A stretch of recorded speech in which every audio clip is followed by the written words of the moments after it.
Thank you so much for having me here today. It's a real pleasure. It was also lovely to, in preparation, look at what you're working on. And, well, congratulations. It also looks very inspiring. Yeah, I'm Sabine Niederer. The name sounds German. My German is very limited, so I'm speaking to you in English. But if you have questions and you're uncomfortable or you prefer using some German words, I'm fine with that. I think I can manage if I can respond in English. But yeah, today I'll talk to you about the participatory practices we are developing at the Visual Methodologies Collective. We're a research group at the Amsterdam University of Applied Sciences, so a Hochschule of Amsterdam. There we also started, before we started our current group and before I became a professor, I started the Citizen Data Lab there. And that is very closely related to what you're doing. We're still doing those projects, but under a different name. I'll tell you about it later. But before I talk about the participatory, I do want to tell you a little bit about maybe more the visual and digital practices that we engage in, because yeah, to us these are often, they often come together in a research project. And I always like to start with, or often like to start with this image. It's an image of an art installation. This is one of its instances. It's made by Erik Kessels, a designer, artist, and documentary filmmaker, where he downloaded 24 hours of uploaded images on the photo platform Flickr.com. Maybe some of you know this. It was, it still exists actually. You can upload your photos there. And this was before many of the platforms we use today existed. Like now you might do this for Instagram, if that were possible. But he downloaded 24 hours worth of what had been uploaded, printed it and tossed it into a museum. And this is the one in Amsterdam. And what I like about it is that is the enjoyment of the little guy there browsing through. Because a lot of times we talk about this in a negative way, like information overload, or what are these people oversharing maybe, or sharenting, like when parents overshare their children's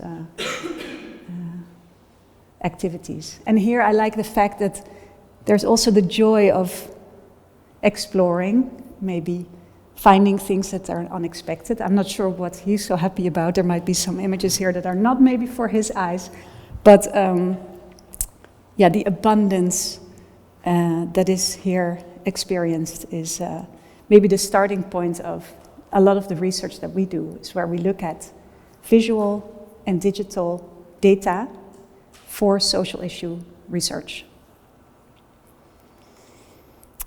Now, a lot of these images do not stand alone. Like here, they were presented as a big pile, and what binds them is that they were all uploaded on the same day onto the same platform. But of course, images are networked in different ways too. And that is the starting point of a lot of the digital research we do. And I want to just take you through some of the research we've done on climate change and how it's discussed online, and then get to the participatory. So bear with me, I will make it fast. An example. When I wrote my PhD dissertation, it was about climate change discussions online. And I looked at different platforms, including Wikipedia, which I always want to recommend as a really great platform for studying issues, because it has a whole backlog of discussion about what is actually contested maybe about a particular topic. And it's all accessible and open, whereas many platforms, of course, are very closed.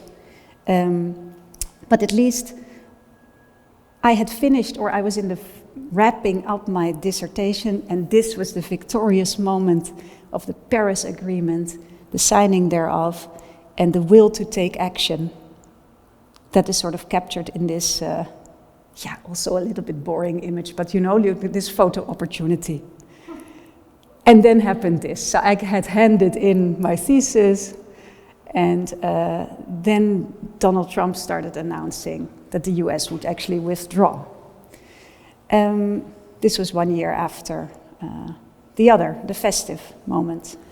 Now, what happened online was a lot, But one of the things that happened was that other politicians started chiming in. And this was Emmanuel Macron. He or his team created this, not make America great again, but make our planet great again. Posted this. People started retweeting this. Vind ik leuk is a like in Dutch. And users started sort of spreading the word. Now, I was lucky to go to the conference, the COP23 in Bonn, where I found this silly hashtag board that you could take a photo with again and post it to your platforms or to your socials. And then I wasn't the only one doing that, it seemed. Just the next day I noticed that I was in good company of Arnold Schwarzenegger, who also did this. Now again, this image got, of course, a little bit more of a reach than mine, I have to admit. Retweets, likes, comments, etc. But what you see is that these images, of course, make it onto other platforms. So these images spread across social media platforms. They're not confined to a single space. And these platforms, aside from the people, also network these images. So they make sure these images are linked to others. And they do this in different ways. So for instance, in Pinterest, you can see, okay, people who love this idea, everything is called an idea on Pinterest, which I always find funny, like whatever you post, it's an idea. And then there are others who like similar ideas. Facebook can recommend content that it's liked by a person or a page, which can also seem strange if you're unfamiliar with the platform. And Instagram actively invites you to circulate it to different platforms. So these are all these instances where the platform starts chiming in urging you or nudging you to network. So when you start studying images online, you sort of realize, or I would encourage you to realize, that these images do not stand alone. They are networked by users, by platforms, and users do so differently, sometimes in very distinct ways. And platforms have their own ways of doing that. Now, how do you use this kind of information when studying, for instance, what happens when Trump announces something? What happens to the discussion on climate change online? Now, if you zoom out and look at a whole set of images, so you do a distant reading, what we did was we looked at Paris Agreement, the hashtag, the images shared on Instagram, 1 month before the announcement and 1 month after. And we simply put them in a grid. So there's software for this. I'm happy to share all the tools that we used. They're all available online. And we just wanted to see the difference in activity. And that's what you see here. So these are all similar grids. Here you see, okay, 1 month before, it was sort of not really a topic, because it had been, a year after signing. There were still 1,200 images plus shared with that hashtag. But of course, what happens after is that it becomes an issue, or the issue becomes heated up. And what you can see with this tool, Image Sorter, which is discontinued, but it's no longer updated, but you can still use it. It sort of orders them by hue, by tint, by color. And then you can see, okay, there are some images maybe the same. These are all sort of screenshots, white with text. There's something maybe happening there. Well, you can guess maybe what that was. That's that image that is shared again and again. So here you can recognize sort of clusters of the same images that make it into a set. What you can also do is do a close reading, of course, of images. And what we've done is look at how different platforms present a different issue. Just so you know, also when studying, for instance, a discussion about a particular issue, it's good to know what does the issue even look like on these different platforms before you start interpreting the current discussion, or a current discussion in a particular location or connected to a particular maybe sub-issue. And here we looked at the top 10 most engaged with images on different platforms after the Trump announcement again. And you see that these different, here you see a layering of the top 10 images merged into one image. So they're all stacked. I think I maybe have a explanation later, but you take the top 10, you keep them in order, you make them all slightly transparent, and you make it into one image. And then you see this, which in this case, I mean, it takes a little bit of getting used to, but you can see a difference. For instance, here on Facebook, you see all these slogans, eye-catching statements. You see maybe some non-controversial statements. And what you can also see, if you have a slightly more resolution, is Leonardo DiCaprio as the face behind the images. So celebrities who are issue celebrities as well. Like, that's what I like to call them, but you know, they are connected to particular issues. And a spokesperson. But it's quite entertainment-oriented and slogans that are shareable. Google Images is like this mashup of cliches that we see in climate change communication, like a globe in hand. If you look well, you see a polar bear, you see drought and beautiful grass. It's a bit esoteric and archetypical. And Instagram is travels. It's a beautiful National Geographic-like images of let's say the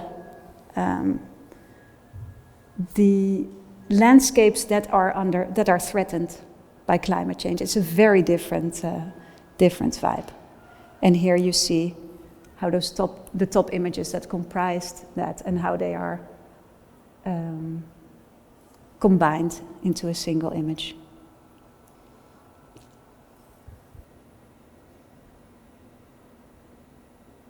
See, the opacity was then adjusted. And then they become this one image. Now, another set of images that I do want to mention that play a big role in the kind of research we do, and probably also you do, is visualization and the role of diagrams for doing research and communicating research and for collaborating. So we often create these, not always this designed, often though, but not always looking like this. We often create these kind of flow charts, the research protocols we call them, to communicate between each other when working on a project, to communicate the steps that we are doing when, like, where are we gathering the data from? How are we dealing with the cleanup of the data? And also, what are the moments where we will discuss whether this is working out or not? Like when we have a moment of convening with each other and seeing, okay, how is this avenue working out for us? Is it creating any findings? So when working with online data, but also in other projects, we always create such a protocol, which is a living document during the project. And I can show you others. This is obviously not a finished one because we haven't yet filled it in, but this is just an example of how the protocol is, or how the research is organized into steps, data sources, and what we are working towards, right? Like, what do you want at the end? Are we creating, in this case, we were creating country profiles for a particular issue. We wanted to create a resonance map, so which kind of issues maybe resonate more than others. And we wanted to make landscapes.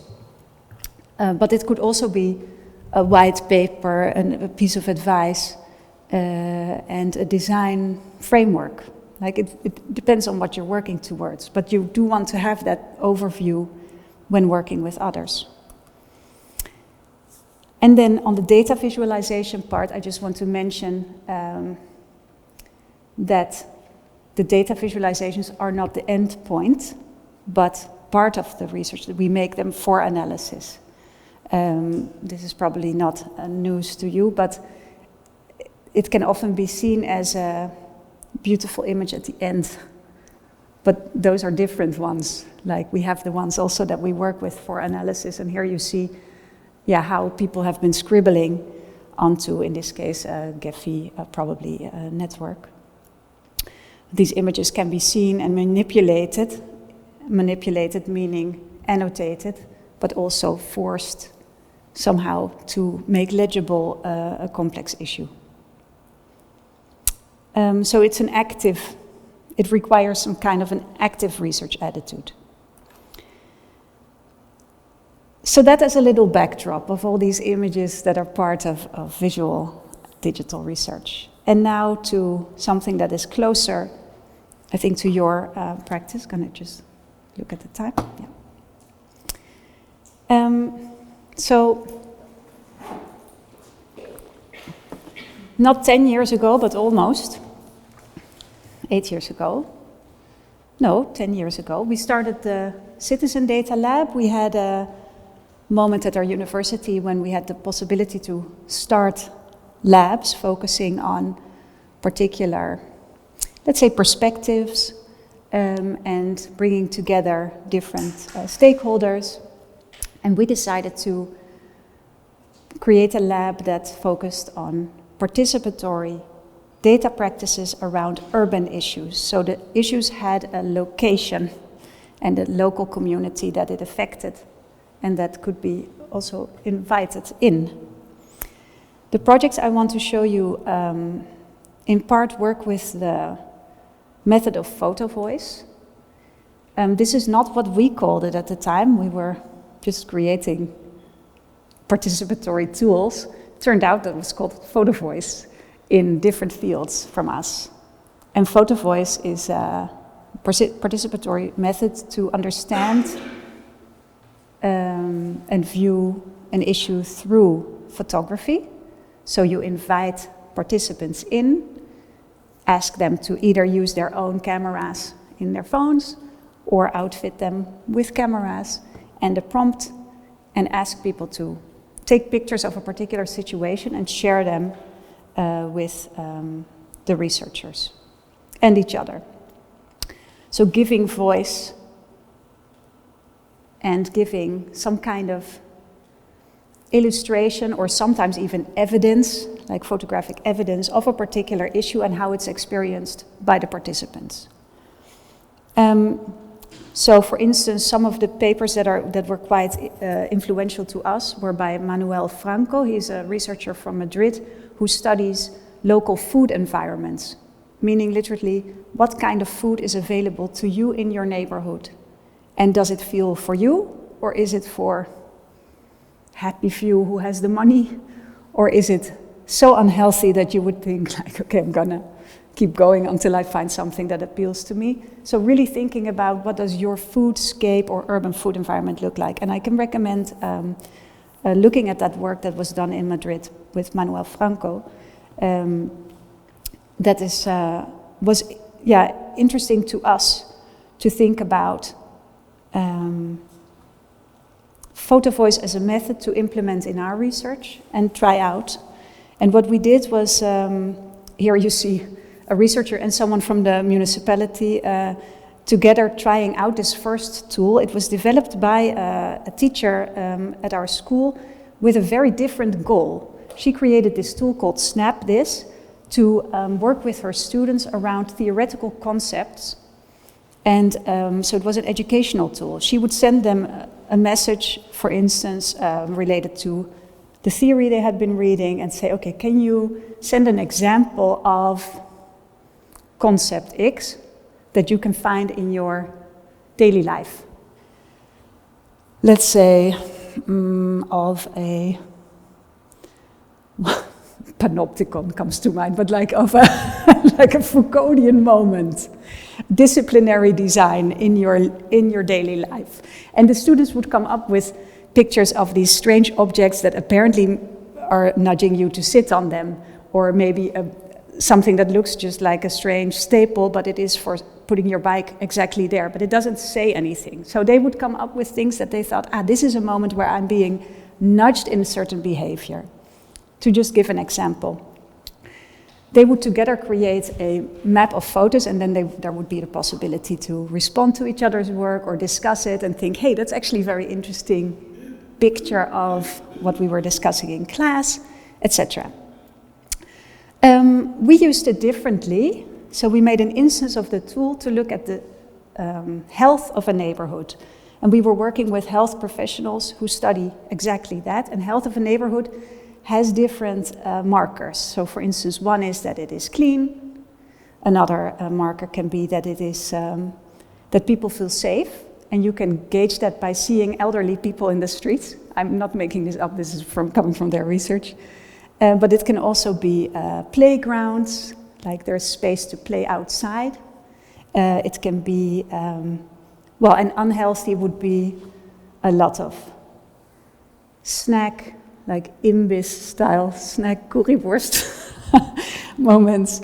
A lot of smoking is also an indicator of an unhealthy indicator, stuff like that. So we asked people to use this same tool, and during a health, during a neighborhood festival, we invited them to go and give us a tour of their neighborhood and capture these kinds of moments of positive and negative markers of health in their neighborhood.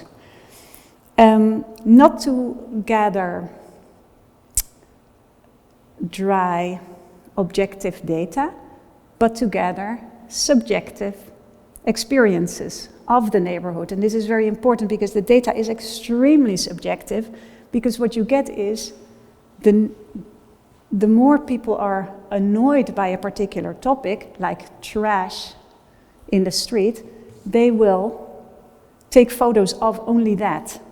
Like if that is a really hot topic to them, that there's trash everywhere, that's what they will photograph over and over and over again. We had to visualize it in a way that was highly visual because of the neighborhood, which is struggling with low literacy and a lot of different languages. So it was hard to make an image that would be legible to all, so we decided to really work with pictograms. And then what we saw was, well, first of all, what the hot topics were, and that was trash. And secondly, and what was very good for our partners in the city, is that what they drew as, because we asked them, show us an around in our neighborhood, and then let's together capture the things that you encounter that are very healthy or not. We would explain the healthy aspect. And what we noticed was that what they considered their neighborhood is of course not at all what the municipality considers their neighborhood.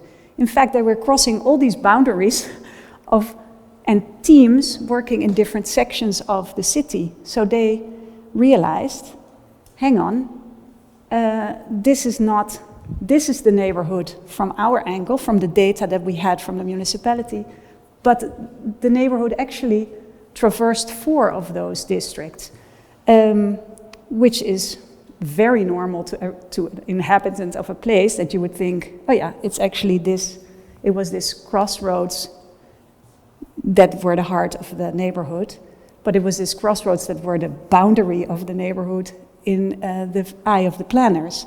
So yeah, to the municipality, that was the biggest outcome of this project, that these 4 teams had to start working together. So yeah, so the findings were, as I said, these tools can aid in collecting this subjective data, and the importance of that is, yeah, I would say high. We had to organize a very low threshold for the participation because here not everybody had a smartphone, and we had a web app, or were used to using an app at all. And it was the best way to let people use their own devices. Here we had to hand out smartphones, and we thought, you know, this is really a shortcoming that we are doing it this way, because it's, yeah, we provided buddies and they would together go on the walk, which was nice, because then you also get to interview people at the same time. But yeah, we had to organize these data walks, which we did, and that was the way to solve this. And then, of course, it's important to also invite people in the interpretation of your results, and that is often overlooked. And in this case, we had to be extra attentive to these bonus findings of, drawing the new boundaries of the neighborhood by the locals. There's a similar project that, an extension of this project that I will show you later, that I think is relevant, hopefully, to you. About that idea of making findings with others, so having your data. I just want to show you a project that was done in Paris, where they mapped, so they collected images online of urban nature in the city of Paris. This was a huge program at the time to what they call revegetate, so green the neighborhoods of Paris. These images were collected online, but then there were different groups of stakeholders, participants from the government, inhabitants, etc., who came and annotated the collection of photos. So this is another way of having maybe a particular data set and then inviting in different groups to start annotating, like, why does it look like that? What are you missing? Always a good question. And make that part of your research. In this case, they invited people to draw clusters, like what has to do with each other. So not on the basis of the data as we would usually do it, but what are things that actually hang together and why? So creating these collective annotation moments.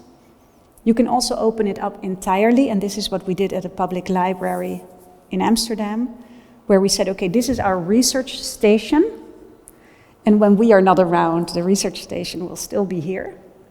So in the drawers were all our data sets. It was literally a table. All our data sets were in the drawers, and we were in this case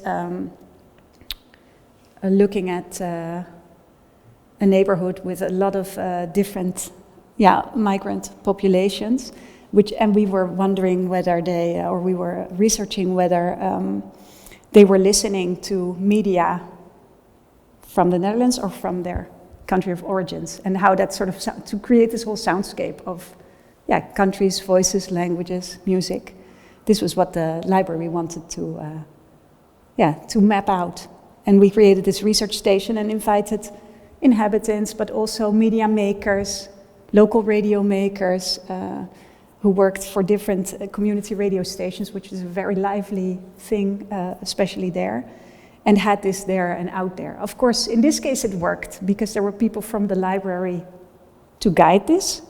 In other places, we have done a similar thing, and people immediately started drawing obscenities onto the posters or messing it up. So it depends. It didn't work in a more student-oriented setting.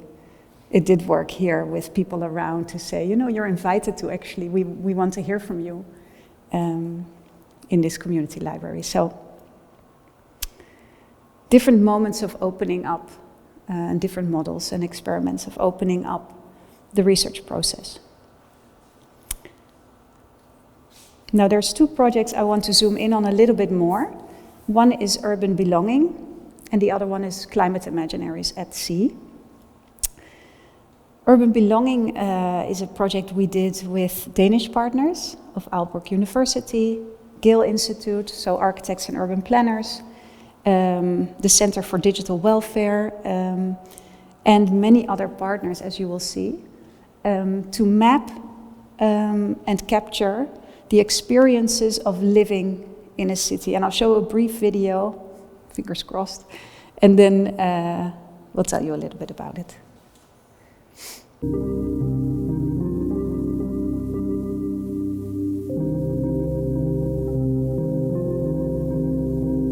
The last years highlighted many social injustices. These magnified that cities work differently for various people and the need to interrogate how urban life is entangled with questions of power. We long for more diverse and nuanced insights into how the city works as a space of belonging, not from the professional eyes of those who design it, but from those who live in it. To this end, a collective of planners and researchers initiated the Urban Belonging Project as a quest to document the lived experience of underrepresented groups in Copenhagen. The Urban Belonging Project takes an alternative way to engage underrepresented communities. We engage participants who self-identify as deaf, LGBTQ+, homeless, internationals, ethnic minorities, people with physical disabilities, and people with mental vulnerabilities. First, we talk to their local representative organizations to let their insights about each group shape the project. Then, 33 participants were invited to show us the city from their perspective, using participatory photography and map making. With an app developed for this project, participants went on walks to take photos of situations and places that gave them a positive or negative sense of belonging. Over the course of 10 days, participants went on more than 100 walks and captured more than 1,400 photos of Copenhagen. They also filled out a spatial survey answering questions about their life in the city by drawing maps. Working collaboratively in workshops to interpret their own data, produce illustrations and narratives, we centered analytical and storytelling power in the participants. The result is a unique catalogue of photos, maps, data visualizations, and scenarios of the socially sustainable city. The catalogue qualifies what belonging means to different people, maps geospatial patterns of where different marginalized identities have positive and negative experiences, opens conversations about how we experience the same places differently, and crafts an intersectional gaze on the city. Now, we are working on turning insights into design principles, future scenarios, and a public exhibition about the socially sustainable city.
So the Urban Belonging Project, as you could see already in that explanatory video, was a combination of map making, taking pictures, so digital photo voice, and workshops. So first of all, all the different organizations that represented different minority groups were invited first to help shape the project. Then they invited delegates from their organization, from their community, to participate in the projects and go on walks and capture photos of places they felt particularly happy, or places that made them feel very uncomfortable or not for them. It was mostly about, does a place feel like it's for me or not for me? And then they, in their own groups, they would receive the stack of photos, they would receive their own data in the form of a set, like a stack with a small ribbon, of all the photos they had taken. Now this was very much appreciated, that they were sort of back in charge of their photos. And then within the workshop, first with their own peers, they could decide which photo to share there and give the full story about. So it was very open and very, it was very open in the sense of creating a sort of a space that was safe for them to decide what to share, but also that it's not, oh, once you've shared it, it's out in the open. No, it's still your story and you get to decide what you want to share in a different context. So first that happened, and we created, there was this whole catalog of stories. Also, the people were invited to respond to each other's photos. So there could be images that were very positive to some and very negative to others. And one example that was quite striking and felt strongly about is this one. So this is a park, and it's actually kind of considerate of the fact, knowing that not everybody can walk. So there is a space also created for wheelchairs. But of course, in reality, if you're going to the park, then you're suddenly a vehicle and the rest is walking up top. So it's actually meant well, like as an inclusive gesture, like we see you, you are in a wheelchair, you're welcome here. But in fact, it was experienced as you are a vehicle with wheels, so you go there and the rest of your company can walk over there. So these are examples of things that might look considerate also to the planners themselves, who were also part of the project, but in fact, yeah, are not experienced as such.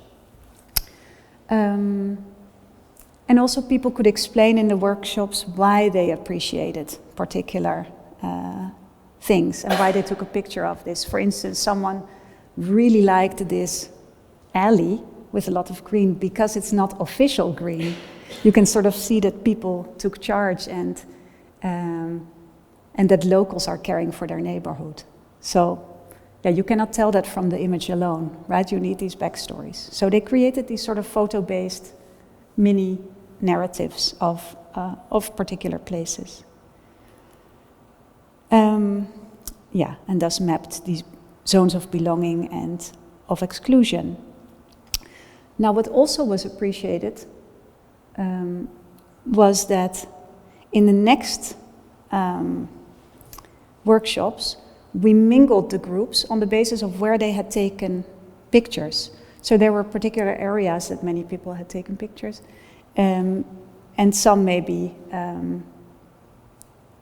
So these groups became mixed, and what was appreciated by the participants was that they were therefore not confined to the label they entered with. So for instance, this participant said, okay, I might be in a wheelchair, but in fact I'm also gay.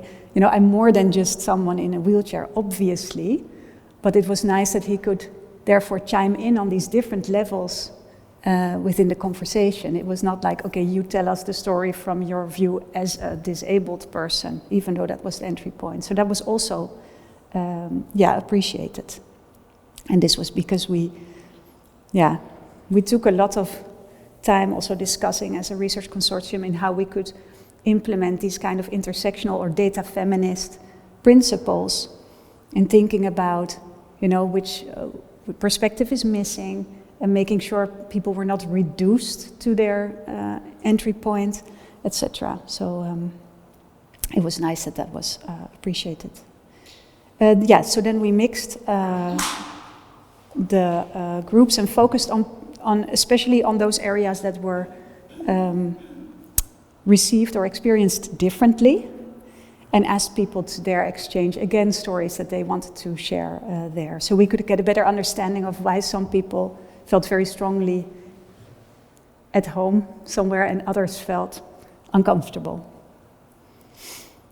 I will skip these testimonials for now, but people really appreciated seeing the city through other people's eyes and hearing about these experiences. We won an award. We were extremely happy, so I do want to share it here. It was a EU Citizen Science Diversity and Collaboration Award, especially for the effort of trying to be inclusive throughout the project. So we were extremely happy that that was, appreciated. And just so you know, the app and the toolkit is available. It's free, it's open source. We have created it to share it. And our next step is to also create tutorials to make it easier for organizations to implement their own chapter of this tool. Because we've noticed that it's also, for instance, NGOs and other organizations who are looking forward to trying this out. It's all there. If you encounter any problems, then you can always or have questions, you can always contact me. There's also a paper about the whole thing. Yeah, you're welcome to use it, of course. And then lastly,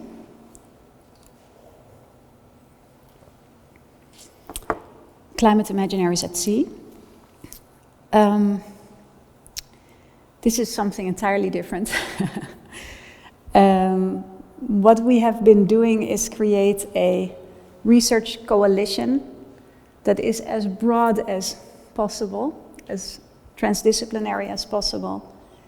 And I'm saying transdisciplinary on purpose because we often sort of step into each other's fields. It's not as if everyone is confined to their own discipline, but we often sort of intervene a little bit in each other's.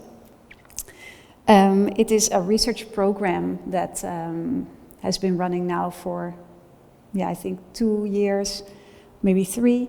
Currently focusing on sea level rise. That's why it's now called Climate Imaginaries at Sea, but Climate Imaginaries is a broader program, and Climate Futures is really thinking about how can we start imagining a future with a changing climate. Of course, it's also a present with a changing climate. It's not speaking from a denialist perspective or thinking it's not there yet, but really thinking about creating a space to reflect on that. And that's particularly important in the Netherlands, and as I was mentioning it to you before, because in the Netherlands, of course, we have such a strong faith and belief traditionally in technology to save our country, because this is what we're good at, this is what we do around the world. People turn to the Dutch to create water management.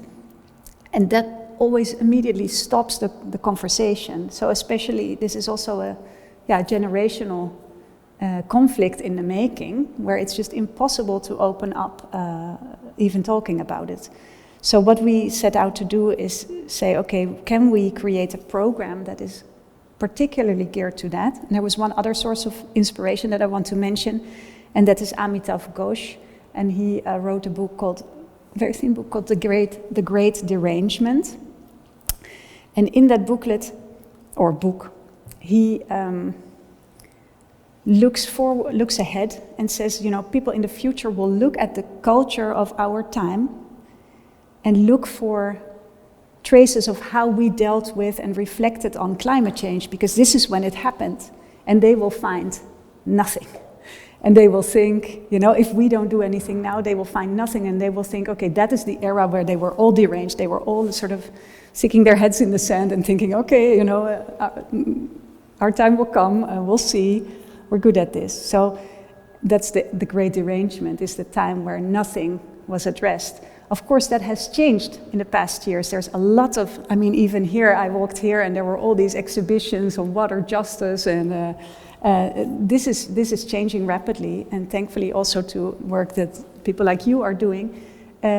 But to take up that, I felt nudged or inspired to think, okay, let's make sure we make things that can engage in different ways, not only academic ways, but also can be engaging in different ways. And let's invite in artists, designers, cultural professionals to create these imaginaries and engage people in as many ways as possible with this topic. So that's Climate Imaginaries at Sea. I want to show you one example. We are working with a lot of different disciplines, also climatologists and climate communication professionals. What I'm going to show you is a bit more in the cultural heritage space. So we are working with the Netherlands Institute for Sound and Vision. So that's the audiovisual archive of all the public broadcasting of the Netherlands.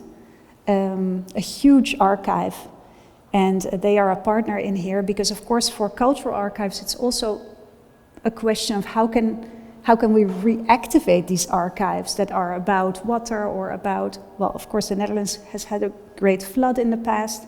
How can we activate this knowledge and activate these materials in current discussions about climate change without scaring everybody or making them extremely anxious and depressed? Yeah, good question. We are working with them in their archive, and we have one artist, designer, Carlo De Gaetano, in our group, who has started developing a participatory method where he takes images from the archive. So we have created a special collection with all water-themed materials.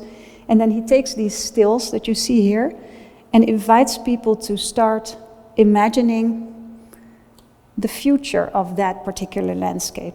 And it is a very hands-on drawing exercise, what it starts with. So this has happened at various conferences, festivals, etc., where people sit down and draw, sort of finish this image, thinking about what will this look like in, for instance, 2100. So not extremely far away, but still far enough that you can think of, okay, we will have some different styles of architecture, or there will be some innovation at least. And also the Netherlands will for sure look differently. So inviting people to finish these drawings, and I'll show you what that could look like, and then annotate them and say, okay, I can see particular infrastructures, I can see particular ways of living, maybe we will have some remnants of former of current architecture that we only see the tip of the tower now.